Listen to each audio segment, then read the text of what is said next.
On today's Kelly and Company, Marco Pasqua is using AI for productivity, including writing his book. Michael Babcock shares why he's back onto the Mac, but of course, still using Windows. Michael. And a bigger thanks to our veterans than we could ever give you on this November 11th. This is Kelly and Company. And of course, today being Monday, I'm joined by Ramya Muthan. What's Hello. happening, Ram? Not much. I did wake up a little later than I thought today, and I thought, wow, am I really an adult? Like I missed an alarm and then jolted awake, and it felt like being a teenager again. So anyway, How many how about alarms? you? I only do one alarm now, Kel. Wow. I don't even snooze You're anymore. growing It's up. it's Good for ridiculous. I you. know. People, followers, friends and loyal listeners of the shows will know that I have worked very hard to get to this stage and phase in life where I don't have a Um, snooze and only when one you alarm. were a teeny bopper heading to school and all that kind of thing, how many alarms did you need? And also, like, last year. Are you kidding me? Okay. Like, 3 alarms, 2 to 3 Good snoozes each. gravy. Yeah, I know. I'd start setting an Wow. alarm at 7, let's say an hour and a half before I actually had to get up. Good It was heavens. bad. It was bad. And I blame But my mother isn't that completely. just We always blame annoying? our parents. Didn't Yeah, you of just course sit it there and is. say, why the heck, man, am I losing out on good sleep with these stupid You alarms? never actually get in proper sleep, but you kid yourself into thinking you're getting, 10 minutes, 15 minutes here and there, but really it's just you not wanting to wake up, right? Like, "No, 10 So more minutes, yeah, 5 here's more the minutes." opposite. Someone like me who just I can't stand alarms and things like that. I've never had to use them through life. I would just make Mhm. up my mind what time I want to be awake, and the body would just, "Hey, 6:15, you said you wanted to be up at 6:20, get Yeah. up." And it worked for Yeah, me. However, it causes anxiety when you go to bed thinking, "Yeah, I want to be up at you need to get 6:15. up. I hope I don't sleep in." Even though it never happens, you still get the anxiety. You, though, are an early riser, right? Like, you're Oh not yeah. necessarily a night owl. You wake up No. bright and early in the morning, 5, 6, whatever you just said. Yeah, I hate But sleep. but I can't. Like, I could sleep until noon easily, easily. So anyways, Wow. I'm See, the really only thing I counting like on. sleep for is just because if I was rushing a day, like when I was a kid and I was excited Yeah, to go to the, yeah. do something tomorrow. And, oh, come on, sleep, come on. Sorry, you were saying? No, I just wanted to say, you know how as we get older, we need less and less sleep, they say scientifically, your body starts needing less sleep, etc. I'm actually counting on that. I'm thinking like I cannot be a 40-year-old sleeping until noon. Like I'm really Yeah, waiting for the days that I yeah. only need 6 hours of sleep. When I need to grow up and have responsibilities. And being on Yeah, a show like this, it's no that's responsibilities. You don't have to be an yeah. adult.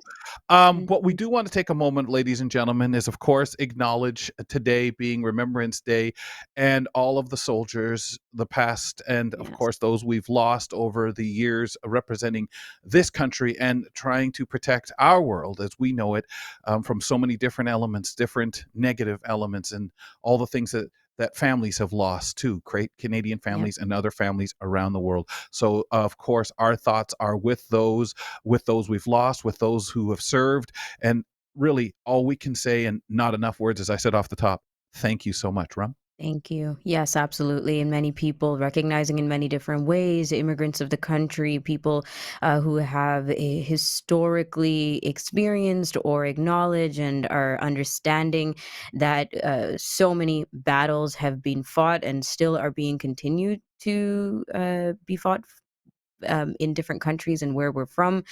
We call Canada home, and others of us call, or some of us call other places home as well. And we know the sacrifices that people make with their body, their blood, their hearts, everything. So thank you. To make sure that we can call this home. Thank you Hmm. very much. What can we do, ladies and gentlemen, when our expectations don't really match up to reality? Let's find out with our longtime bestie that's been with the program for years, back into the original Kelly and Company days, psychotherapist Fern Lulham joining us. Fern, welcome back to the Hey, program. bestie. Welcome to the reboot of Kelly and Company. No! Oh, it's such a joy to be here. I've missed you both so much, and all the lovely listeners as well, of course. We So, miss you too. when you heard we were canceled from TV, Fern, and everything came to a screeching stop, did you have like concerns like, Wow, I won't have to put up with that again. Well, okay. I'm going to say concerns. We'll start with that. Never mind the good You thoughts don't of, have to be wow, I fully won't have to honest, by put the up with way. these You can guys. Yeah, kind of tell us what we want to curtail it. hear. Yeah, I mean, I think as a psychotherapist, we get very good at holding different emotions. And I would say, I'm allowed to feel relief at the same time as I'm allowed to feel sadness. So I would say it's a bit of a cocktail of, a Wow. roller coaster, I would say, Ooh, of what an emotions. answer. She was Wow. not curtailing. She Wow. No, not at Not on all. me. not Oh to my us. God. To somebody, Well, not to us. the thought is we're back. We can play whether that is a great expectation or not. We have fun. We think so. And you bring so much to the program. So let's start with, how would you define an expectation, Fern? Ah, that's what you were expecting to start with. Okay, well, Hmm. in that case, Mhm. I'd better deliver because otherwise you'll be disappointed. So Yes, for sure. basically, an expectation, I don't change, do I? I'm just the same old me. An expectation is essentially a belief or a assumption about what we think is going to happen in the future. So this can be unconscious or conscious, so we don't always know we're doing it, but we are doing it. And it can be based on lots of different things like your experiences in the past or how you've been brought up, your social conditioning. And basically, it's almost like it forms a framework for how you navigate relationships, how you kind of understand yourself and your world around you. And so, as you can imagine, and of course, as we've all experienced to some degree or another, when your expectations are fulfilled, you can feel satisfied and feel really good about things. But when they're not, when you get those unmet expectations, oh, it can lead to some frustration and disappointment, can't it? Yeah, of course it can. And I'm very much looking forward to the conscious versus unconscious of these expectations. So, first, let's talk more about these unmet expectations and why we get upset. Is it exactly what you're saying? Like the reality of things versus what you hoped and thought and wishful thought it would be? Yeah, I mean, it kind of is. It's all around this idea that these expectations, like I said, help us to form our understanding of the world. And so when they don't come to be, all of a sudden, it can be very distressing because it can cause this anxiety where all of a sudden we think, oh, this world that I'm living in is unpredictable. It's not what I thought. And depending on who we are, some of us can get very attached to our expectations. And so when something different happens, that really throws us off. And when they're expectations that are, especially if they're associated with us, so like we had an expectation of our achievement or of what we might be by this point in our life, it can really be damaging to our self esteem, right? Because we can say, I thought I'd be doing something better now, or I thought I would have achieved this goal by now, and I haven't. And equally, like I touched on, relationships, so other people in your life, if it's an expectation that is kind of associated with somebody else. So somebody said that they were going to do something and you expected that to happen and then it doesn't. As you can imagine, it can cause some difficult conversations, some feuds in relationships. Just let's Mm. put it like that. So as you can see, lots and lots of reasons why it can kind of make us question all of the things that we just kind of assumed were a given, and all of a sudden they're not. So, what would you say, Fern, in your life experience? Now, here's an example. Somebody previously, within the last 10 minutes, talked about the idea of not needing so many alarms, being able to get up, not knowing I could sleep till noon if I was left alone. By the time I'm 40, I better be out of this. What if, as you mentioned, that expectation isn't met? Do you find that people or perceived some expectation not to have been met Yeah. by a person? Do you find that the ones we put on ourselves more frequently than the disappointments that life in general tends to give us? If I may share, you were to have a procedure last week that Yes. got called off. So Yes. those kinds of expectations, would you say that's more frequent, or the things we put upon ourselves? I would say the things that we put on ourselves are very difficult and challenging because they can make us question our identity. We can think of ourselves, like you might think of yourself, Kelly, as somebody, I can just wake up. I don't need to rely on alarms. I don't need to. And then all of a sudden, if that isn't met, we can go, oh, that is at odds with my values and my sense Mhm. of myself. And that can really cause some issues. Yeah. what occurs to me when you talk about the situations that don't necessarily relate so obviously to ourselves is that we are so drawn to looking at ourselves in these situations when things go wrong that quite often, even things that weren't on the surface related to us, we can all of a sudden make about us. So Hmm. you mentioned my procedure there. I was supposed to have an eye surgery last week and it didn't happen. And it would be very easy for me to all of a sudden think, well, maybe I should have stepped in. Maybe I should have called ahead to find out if everything was okay. So it's almost about this sense of control where it comes to expectations. That's really very much what's at the heart of it, because a lot of the time, what we're doing is we're trying to predict the future. And when we try to predict the future, it's about kind of having some control over life and over stuff that we don't yet know, the unknown. And so, what we can do in those situations is try to claw back that control by saying, what could I have done to change this situation or to make things better? But Yes. actually, that can be really dangerous, because then you start shaming yourself. And not only do you have an unmet expectation, but you also feel bad because you didn't make it what you Mm. wanted, essentially.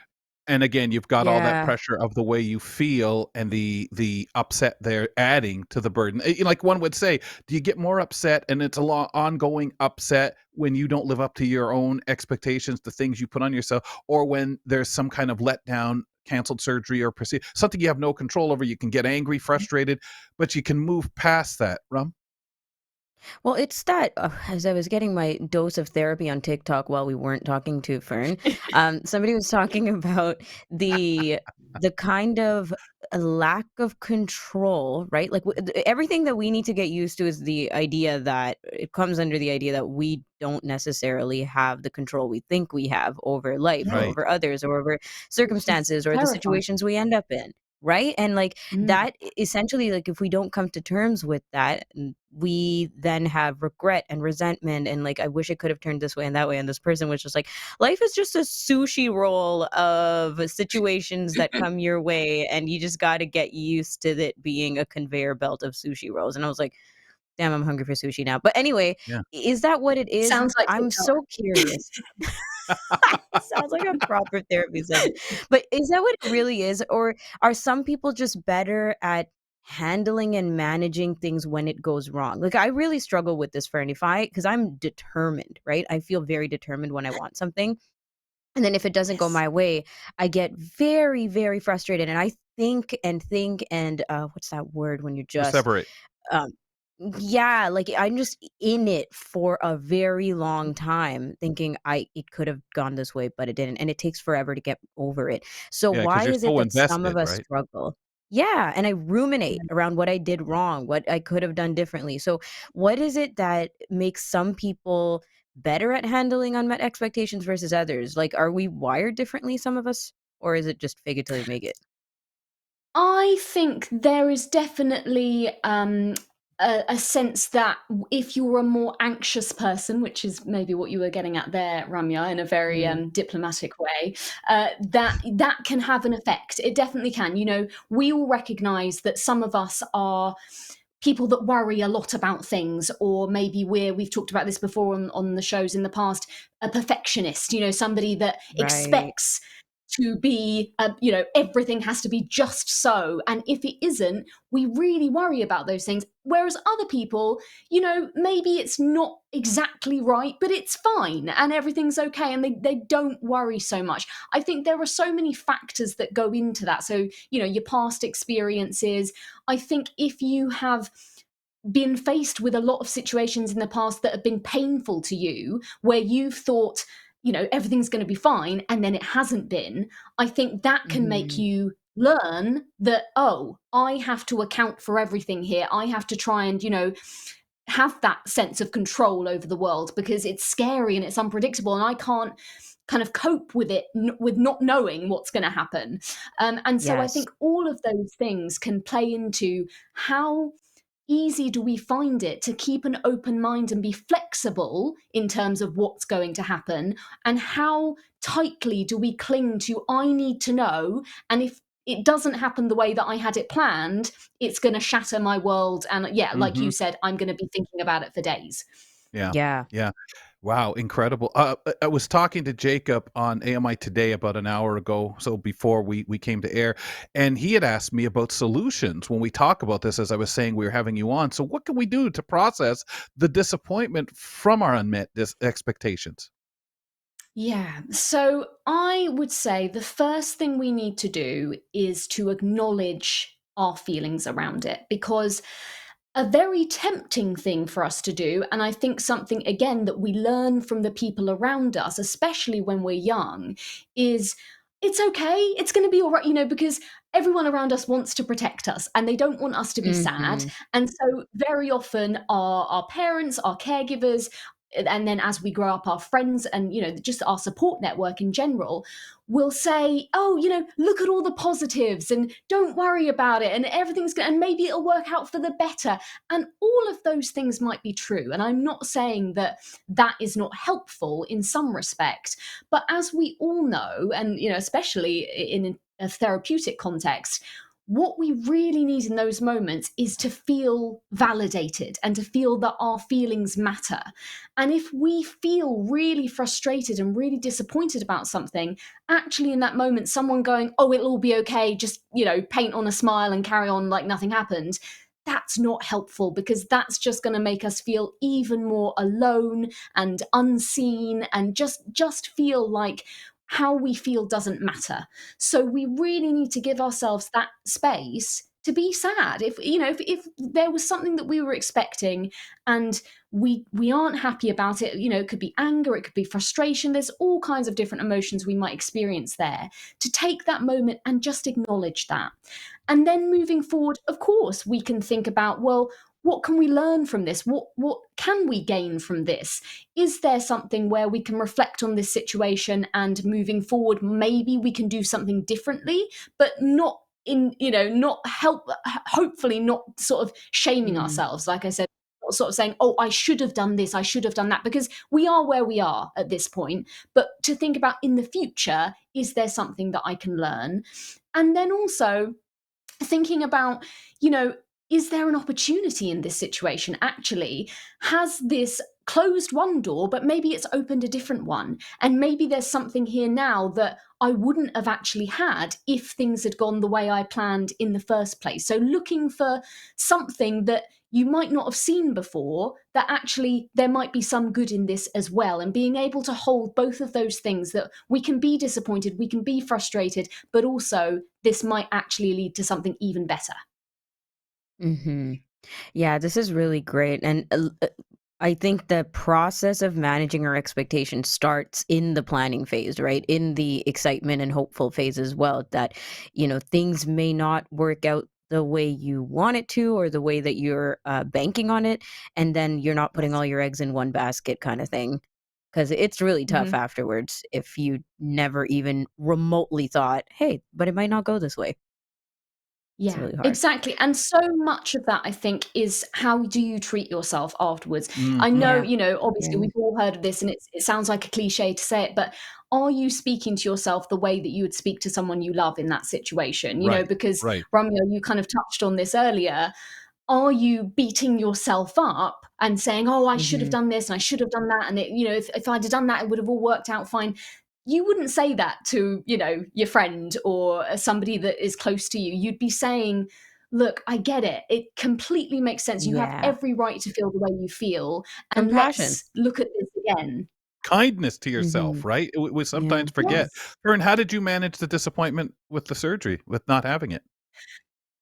Yeah, well, I went through that process, to be honest. I It was a huge shock because I only found out literally a few days before that it wasn't gonna take place, and so, as you can imagine, I was very psyched up. You have to sort of mentally prepare for these things, and I was very much sort of thinking about, "Oh, it's gonna go like this, and then I'm gonna have, afterwards, I'm gonna have a recovery period, and this is how I'm gonna deal with that," and at the time, also, Josh, my partner, he was away at the time, so I was thinking, thinking all about it. Like you said, Ramya, really kind of ruminating on all of those things. And then Mhm. in the space of a quick phone call, all of that was just, taken away. And it left me feeling very Mhm. disorientated. So I came off the phone and I let myself have a cry. And I think not only was that because I was disappointed and sad, but just the shock of it and just it wasn't what I was expecting. And I think that's completely fine to acknowledge that when we are invested, when we are tied to something, just that in itself can be really derailing for us. And so just taking that moment to have that release, and whatever that is for you. For me, a good cry always helps. It's cathartic. I love it. But for you, that might be Hmm. punching a pillow. It might be talking to someone. I did have a chat with my mum about it, and we sort of talked about how now I won't have to worry about a recovery over Christmas, because obviously, as you can imagine, after surgery you're back and forth to the hospital all the time. Won't have to be doing a million eye drops all over the festive period. And actually, I got a new date for January, so it allowed me to Oh, refocus great. and say, okay, it hasn't happened now. Let's just hope that in the new year, I can move forward with this. But again, Hmm. it was about having those two feelings of this is hard, but also let's look at this and see if we can see it in a different way. Appreciate this conversation so much. I know we get pretty vulnerable with our own experiences, but we always end up talking about tools and ways that people can help themselves as well. It's very, very helpful. Thank you. It's Thank really you. incredible. Yeah, really incredible, Yeah. Fern. Always wonderful what you bring and making us think, especially Fern, how to manage this stuff because it starts early in life and sticks with us at different moments. Oh, Oh, yeah. yes, absolutely. Just Thanks, Fern. keep an open mind, because Yes. also on this show, you never know what to expect, everyone. Yeah, well, Never. that's really the underlying thing we wanted people to get. That's the plan. Absolutely. I thought I'd give And that next time warning you're on, before you I can ruminate before coming on about that, ladies. Yes, Thanks, Fern. 100%. Join us for chats with psychotherapist Fern Lulham every other Monday right here on Kelly and Company. I'm going to welcome Nisreen Abdul-Majid in to the program, of course, our technical producer and also our guru for handling our social media stuff. So when you're out there, say hi. Um, you were listening in, Nisreen, and Mhm. for yourself, where do you think you land on this when it comes to expectations or when you're let down because they're unmet? Oh, it's just devastating for me. I know it sucks to complain, but I'm such a planner, so when things get changed, even if it's something small, I start to stress and sometimes I get anxiety. And Hmm. yeah, but one thing that a friend brought up is what people say. Like there's certain things that people say, "Oh, everything happens for a reason." I hate that. Mm. I hate that. You know Yeah, what I it's mean? not comforting. It's not It's comforting. not. It's not It's helping me not. through the situation. Everything happens for a reason. Is that Like kind it's of in gonna the same realm as when one door closes, another Y- opens? oh Yeah. my You know what god, people need that to start those sentences with? You may not want to hear this right now. But Oh now I yeah. notice no. that a lot of people do that, and that makes it even more annoying. But anyways, yeah. Like I'm Best not gonna like intentions, I it. get it. Just don't say it. Yeah, like Nazreen, they yeah. oh, go ahead. I was gonna say they have good intentions, but it just some people just don't Still, help. stop talking to me. Yeah. Nazreen, do you use alarms to get up? I do. And How many? I'm a light sleeper. So I trick my brain into what I do is I set alarms, but I keep like snoozing so that after like 3 alarms, I'm just more Oh, awake and that's it. That's my limit. wow. Oh my goodness. So I I hate feel like, alarms. yeah, Oh, I I think love three okay. those alarms So, is days. perfect for me. should we put And that it's out on a every five poll? minutes. Well, should we Oh, do a okay. I was just poll? gonna Yeah, ask, is it every 5 minutes?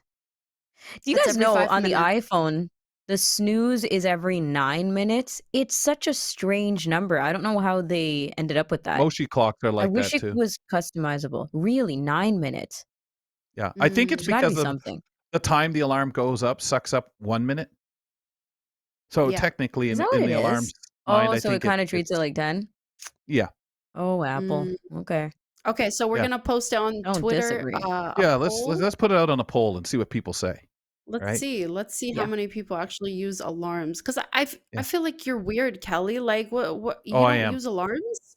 I am for more He's reasons not than the that. No, So majority. I don't. you just tell Yeah. your brain, okay, I'm gonna wake up at 6:15 and that's it. He doesn't need to Yeah. tell his Snap. brain anything. His brain is just that way. Yeah. It's He always doesn't been he like we've that. gone That's on so trips together, and, like, crazy. he doesn't sleep, I'm telling you. No. He's awake I all wish night So no. and awake all I day. envy you. He gets, like, a I couple of envy Yeah. hours you. I in. I want that. know. I've Yeah. always found, like I said, sleep annoying, except when I want to waste time. So let's throw that out there, Nis. Thanks.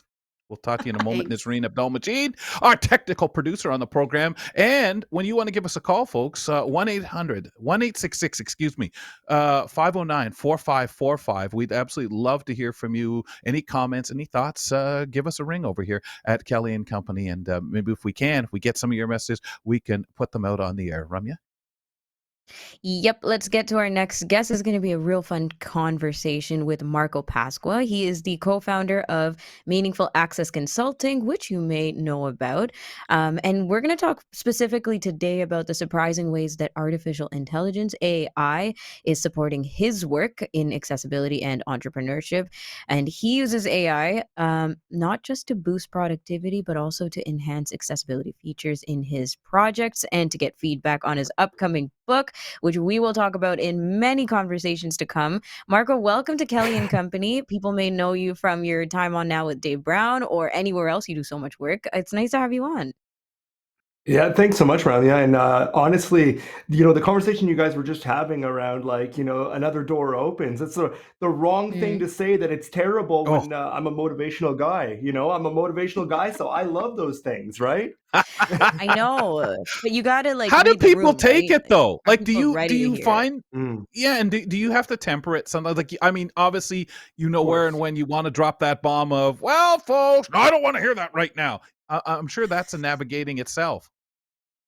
It totally is. You're right. And listen, life is full of things. I always say there's no win and lose. There's only win and learn. So it all depends on your mindset and how you frame things, right? Like, yeah, there's going to be situations that are pretty crappy sometimes, but what is the Yep. lesson that can be learned within that situation? That's the way I Yeah, try to the reframe it. And I takeaway. know sometimes people don't want to necessarily hear No, that all the time, but it's really It's true. good to kind of reframe because you know that you can't control other people's opinions, but you can control the way you perceive a situation. And that's why I like it, is because I'm still in the driver's seat, so to speak. yeah, it's like Yeah. the I know takeaway, we come right? What you across take pretty away. grumpy most of the time here on the show, but really, like, it is that it's a work in progress, right? These It's kinds of because the alarms reframing. woke them up. That's what it is. It's because we don't know how That- to deal with our snooze, honestly. Anyway, that's so okay. Marco, thank you, thank you. I'm sure you will teach us good lessons here.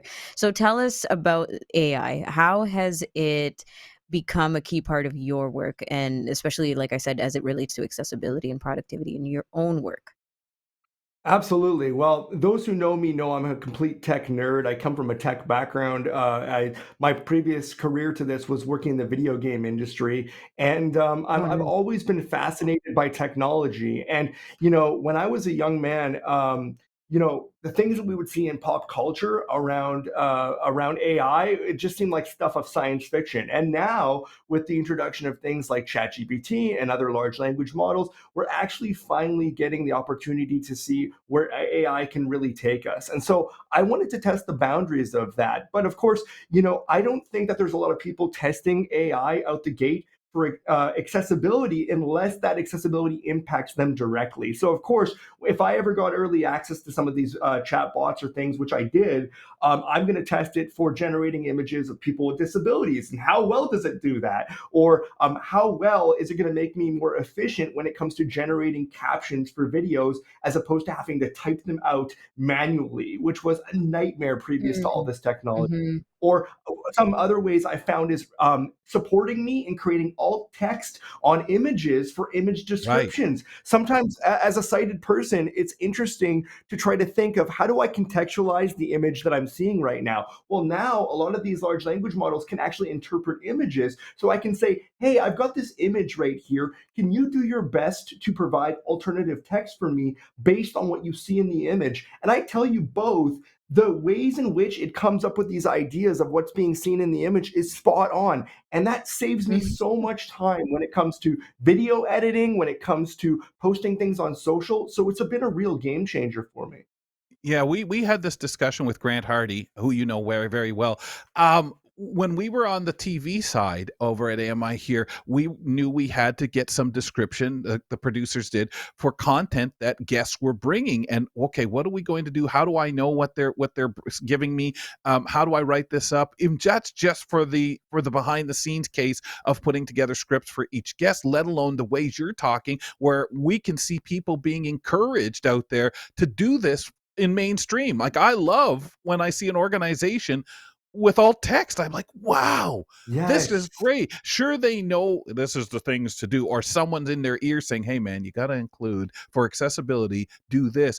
And you make it easy enough. There are people out there, once they discover it, it becomes a game. Oh, let's see what it says about this. And we need that for what we're doing going forward with this creative assistant that you would also like to talk about, how creative this thing can be. 100%. Yeah. So you mentioned in the intro before I came out that it's, supported me in the writing of my book. I want to clarify Mm. something. I did not use AI to write my book. To write your And as a book. No, writer, no. that is very important to me. It's It's a actually tool. as almost like it's like an editorial partner, Yes. actually. So Yes. every time I would create an outline for a chapter, I would say, hey, listen, I want you to be blunt with me, okay? And I use a lot of AI tools that you pay extra for because it has memory features and features that it actually gets to know you and how you write and how you are. So some of my bots know me better than my wife does. Just don't tell her that. Yeah. Get jealous of And your so Flipping bots. when I that. was that's She'll right. get And so jealous of when the I was bots.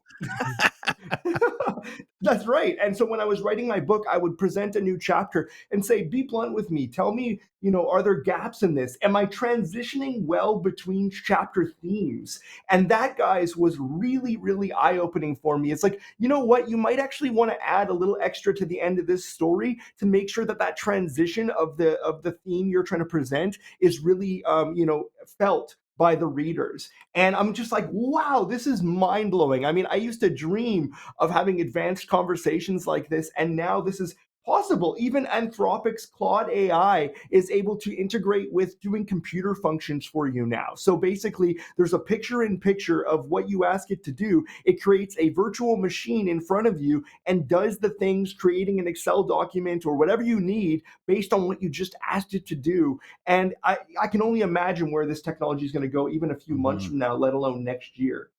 Yeah, and it's that layer in the case of what you're talking about. I think immediately of journalists and how we kept saying, "Oh my gosh, look at the spelling errors, the bad grammar." Even I could see the spelling errors, and if I can notice them, that's something. But the fact is, we lost editors, right? They took them away from the old days when you Yeah. turn in your article, the editor look it over. We need to change this here. Here's what you got back. Take it back and bring it back to me when you're ready, and I'll look it over again. We lost those. We didn't care. Now you've got that layer for that. You've got this layer to help you smooth out what you're doing before you take it to that person who may critique, or vice versa. But Maybe you are we do it the even other way because of going your to? preference. I think I'm you very still would, because you want curious. the personal, wouldn't you, Marco? Wouldn't you I mean, still Yeah, like, want is there I a that would like to reader, right? humanize it. is there Yeah. a Right. difference Oh, between the AI and the human part of this process? Now, you're the human and you're paying for the bots, and the bots really get to know you. Shout out to your wife. But then, do you go who's to a not a real bot? Yeah. It's not a bot. It's a Yeah, real yeah, sure, human in the Marco. equation. Sure, But Marco.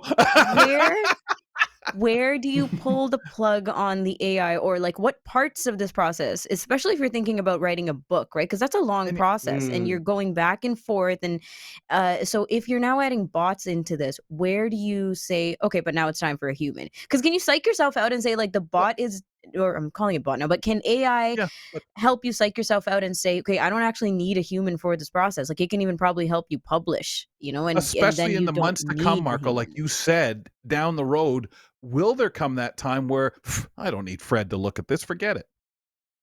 Yeah. Well, I think that there is a point to that, but there is something about the human touch. So there's Yes. nuance as human beings that bots adjust at this time until we, reach augmented general intelligence (AGI). I don't think that these bots are really going to be able to have that creative component and really understand how to bridge the gap. Their ultimate driver is, how can I abridge the content you're providing me? So if you're Mm. doing a long form novel and you say, for example, please write me an entire chapter based on this theme, the content that you're going to get back is going to be much more abridged than that of somebody with context and somebody with much more immersive details within the story. So to give you an Very Yeah. example, abrupt. I've been working on yeah, exactly. I've been writing my book now for 6 months, and throughout this process, I'm working with a Canadian publishing team, and so that publishing team does go through an editorial process with me.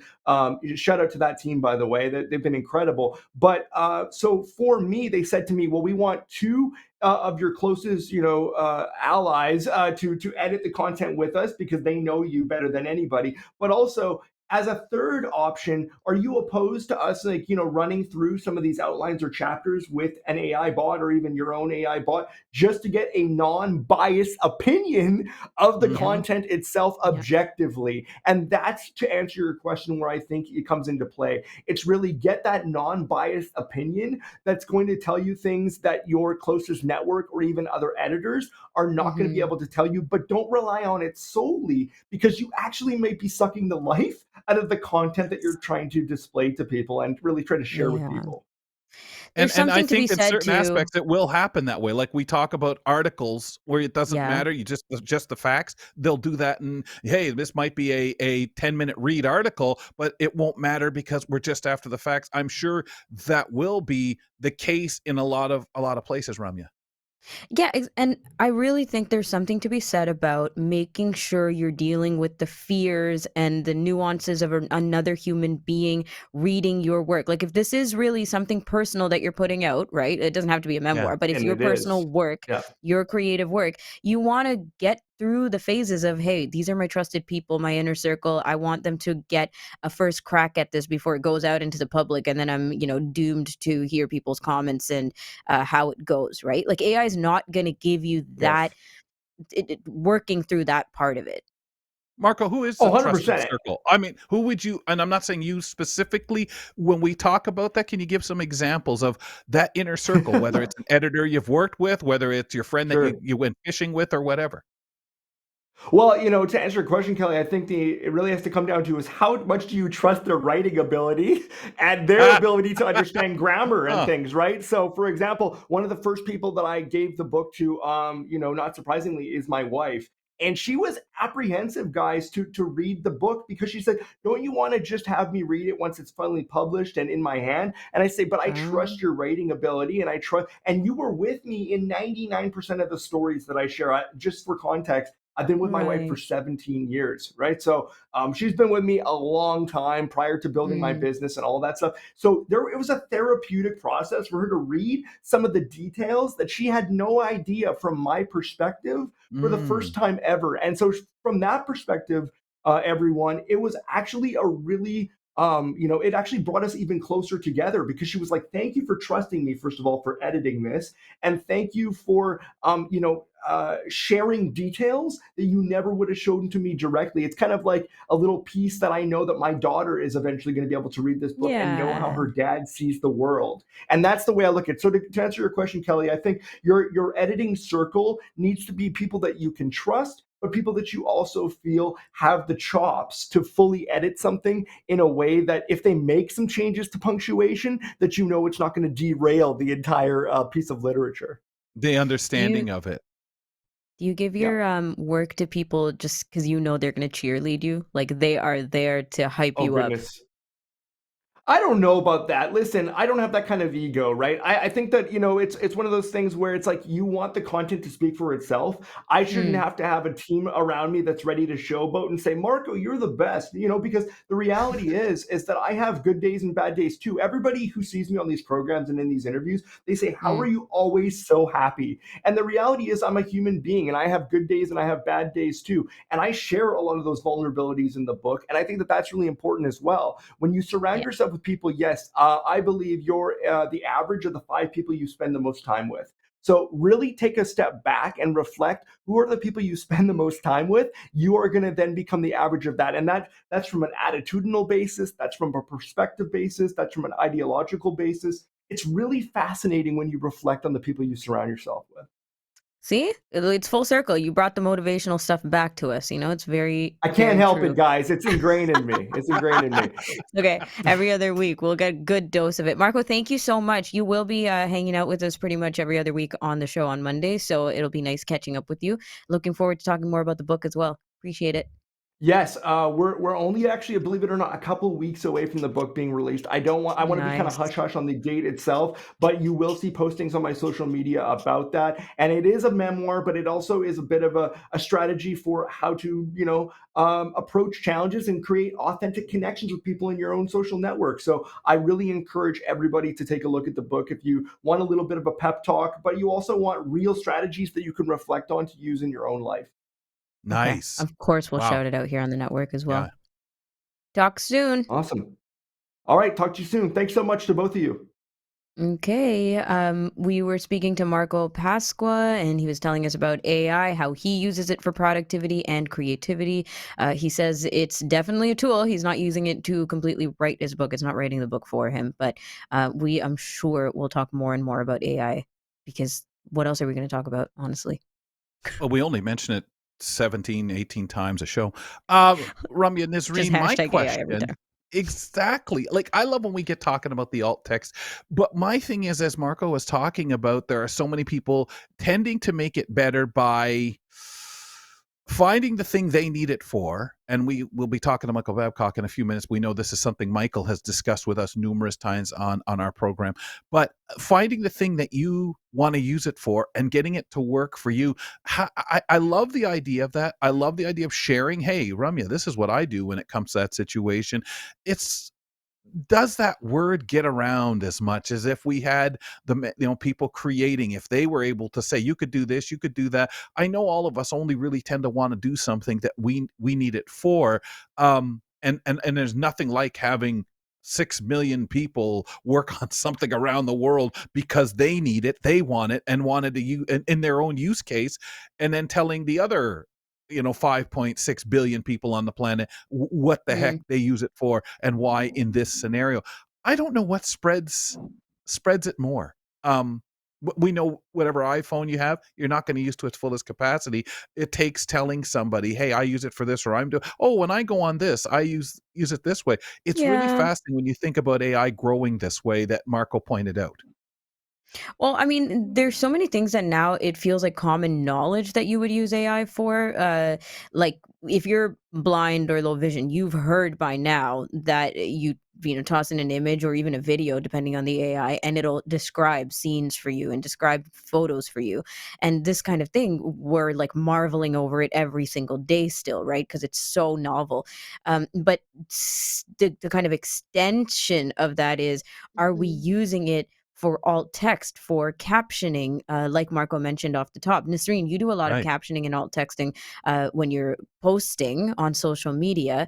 And I was wondering, like, how much of AI do you use? Do you even think about it, first of all, like generally speaking, and say, oh, yeah, I Well, should yeah. jump into this?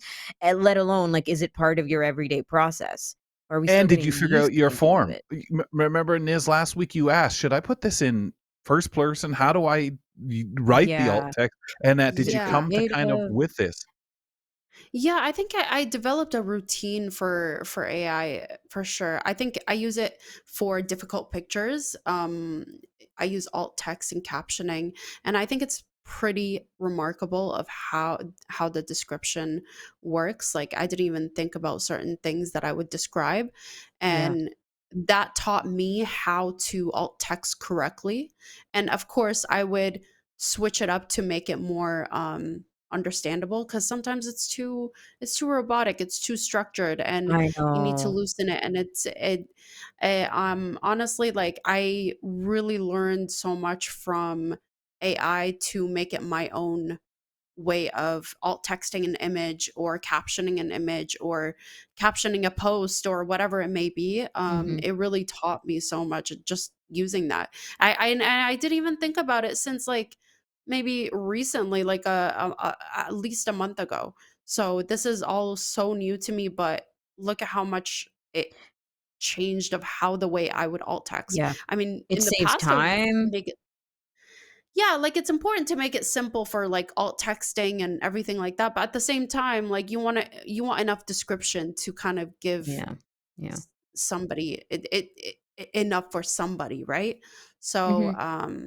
yeah, I feel like it really saves time, and it taught me how to alt text correctly, which is important, very important. Yeah, and somebody will let you know, right? If they're like, "What is going on with this Right. alt text? Why does this sound Like like it's not, AI?" Because And we all needs all the to make do it. people sense, guys. and all the people Yeah. watching the Yeah, show, you've just told them where to go and some of the things, your tips, and we'll get into more of that. But that I think is the best example of what Marco was talking about. You're right. using it for a way that you would have never thought you would have bothered with 2 weeks ago, but due to Mhm. need, there she goes. Yeah. That's the case. And it's fast paced, and honestly, like this is a good example of it. Like it's too robotic, where and sometimes it just does not make sense, and that's No. why you have to change it up to make it your own. Like Yeah. Yep. this is for the Kelly and Company fam. Like this is how it works, and I Yeah, think instead that's of Mhm. the Daisy important, text right? that says, "Who are you?" Exactly. Thanks, Nish. Exactly. Thank you. Some of us still have no context of what that is, but it's funny every time. It is the I Right. know though. weirdest thing when I you listen to it, a book, and it says that when someone he walked into the room, looked at me, and said, "Who are you?" And it's just such a strange. Why does it change the Where does sound? it come And from?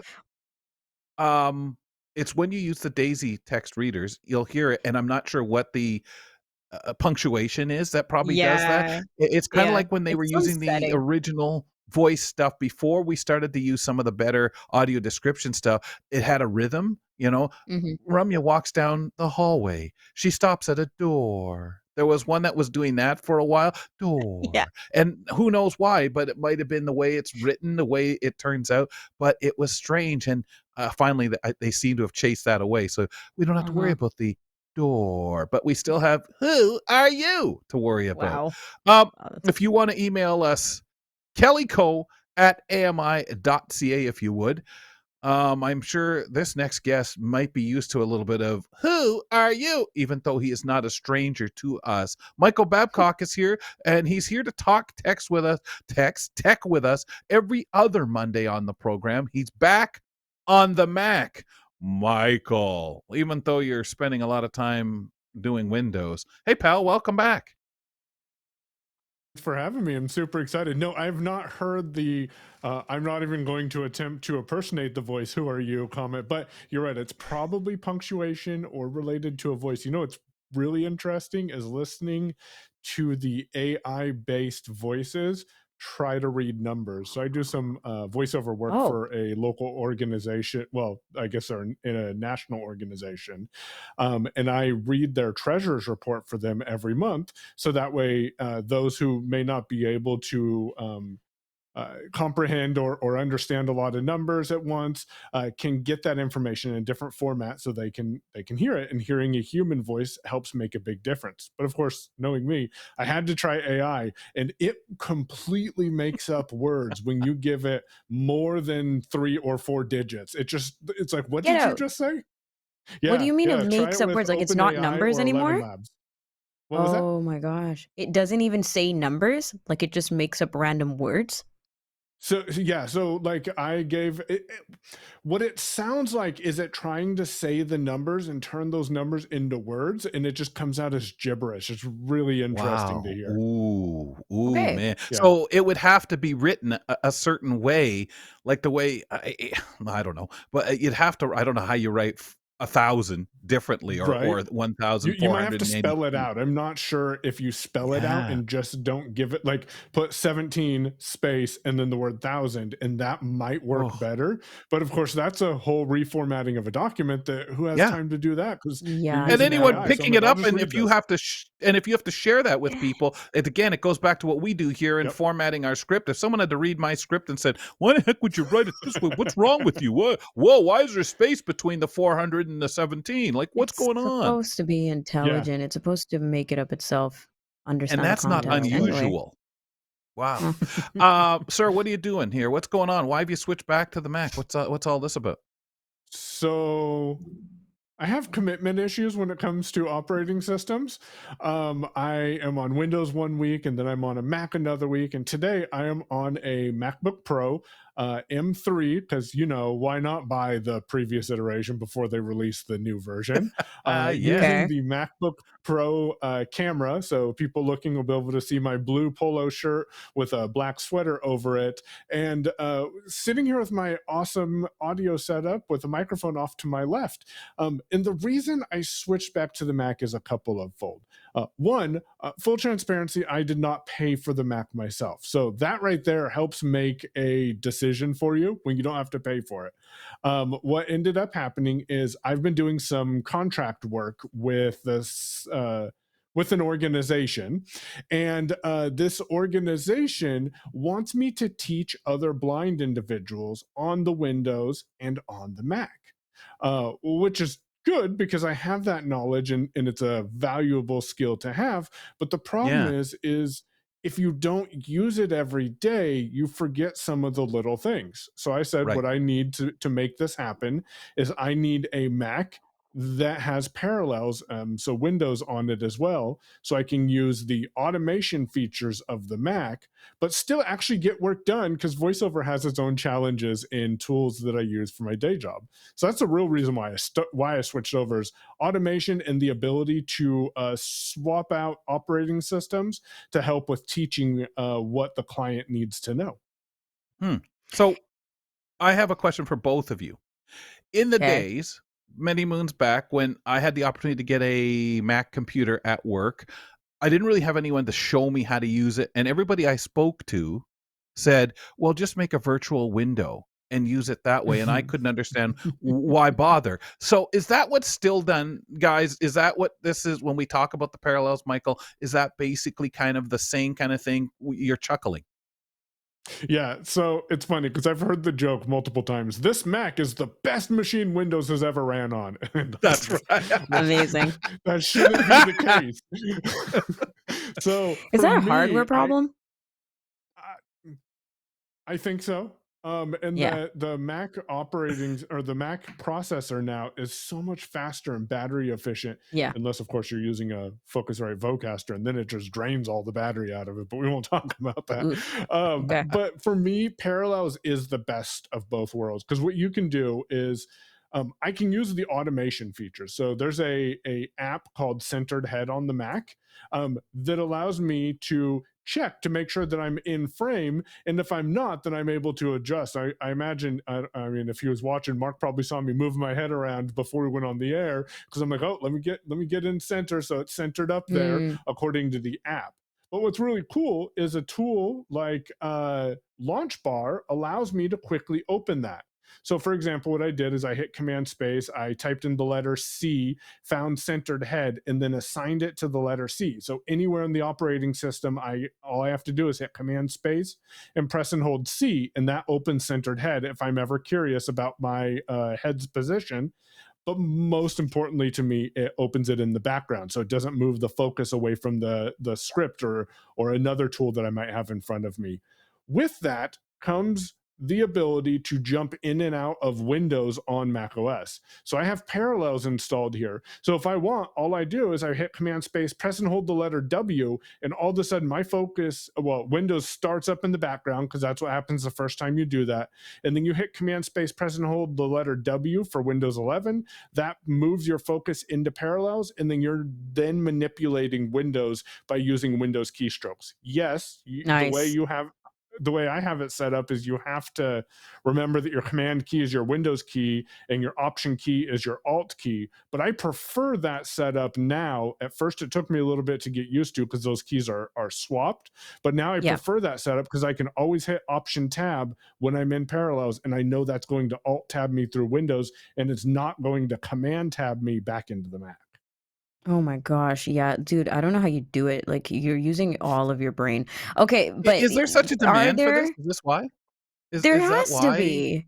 But I'm curious Right. about the blind community though, or specifically Yeah. screen reader users. Like if there's memes going on around it, obviously everyone's doing this except us. But the question that I have is are there still notable limitations to this workable Windows on the Mac thing, process, are there notable limitations for screen reader users? It sounds like there isn't if you're using it, enough, but then you're also kind of going back and forth with your commitment issues. So I'm curious, like, is that because of accessibility limitations?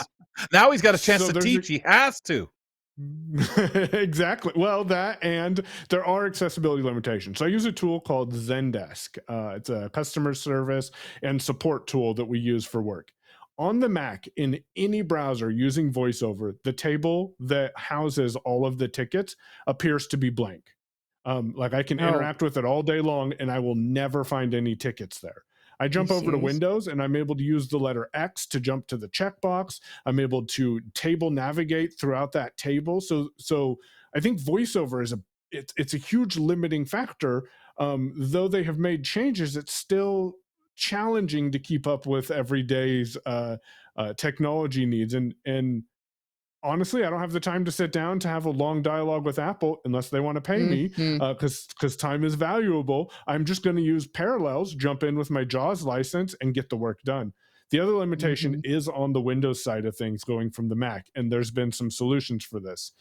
Parallels is not the most accessible to set up, so I use a tool called VOCR to OCR the screen and allow me to navigate it on the Mac and then click the buttons that I need. But once it's set up, I can easily jump into the app sections that I need. I did need some sighted assistance to adjust the RAM and CPU usage in the parallel settings because that wasn't compatible with VOCR. But once it's set up, your insert key may not work the way you expect it to. And if you're a Oh Windows my user, you know gosh. how important that is. So what has been done is there are some Apple scripts that allow you to reassign the caps lock key to be specifically inserted on Windows. So if you run that script, then you're able to use JAWS in the laptop keyboard layout and navigate the computer as quickly and efficiently as you could if it was a Windows machine. So even in one workday, you might have to hop around both systems Oh yeah, depending on what it yeah, is the limitations are. yep, Wow. definitely. Okay. Wow. Interesting. How Uh, often are you finding limitations still? Like, obviously, this stuff that you mentioned are things that you're familiar with. You understand that this is going on. But I imagine that there are things that you don't even know are limitations yet. And then you're just like, oh, I guess we have no tickets for 5 days straight. And then it turns out it was an Shh, don't accessibility tell my issue. boss my secrets. I didn't see the tickets there. They weren't there. What are you talking about? We're having a It lot was of a call out slow culture on week. today's show. Robot But wives. Okay. yeah, I run into limitations with like some web apps. A lot of web apps, if I run into, I'll try it first on Mac OS. If I run into a limitation, I'll jump over to Windows. And that's why I use 1Password. So my passwords can synchronize across platforms and I don't have to wonder, what's my password for Yep. this tool? I just have 1Password installed on Windows and I can yeah, just well, that auto makes sign sense. into the app. Yeah. Yeah, that absolutely makes sense. Oh, good. Michael, we'll talk to you in a couple of weeks, buddy. Thanks a lot. Great to have you back with us. Likewise, glad to hear the show back and really loving the new format. Thank you, Thank pal. you. Appreciate it. Michael Babcock joins us every couple of weeks on the show. We'll have a technology talk of some sort. In any way, we'll do it here. Ramya Muthan will be back with me on Wednesday's show. And we have another program here ahead for you tomorrow. Alicia Grace Chenier is excited about disability representation for Wicked on Broadway. Finally. Also tomorrow, nutritionist Julia Caranches is back, and Jeff Ryman joins us to tell us what's coming up on Parasport Nation. Follow us on Instagram and Twitter at KellyCo AMI. So we'll talk to you Tuesday on the next edition of Kelly and Company. Thanks for tuning in to Kelly and Company. Follow us on all social media and don't forget to like and subscribe to the channel for more.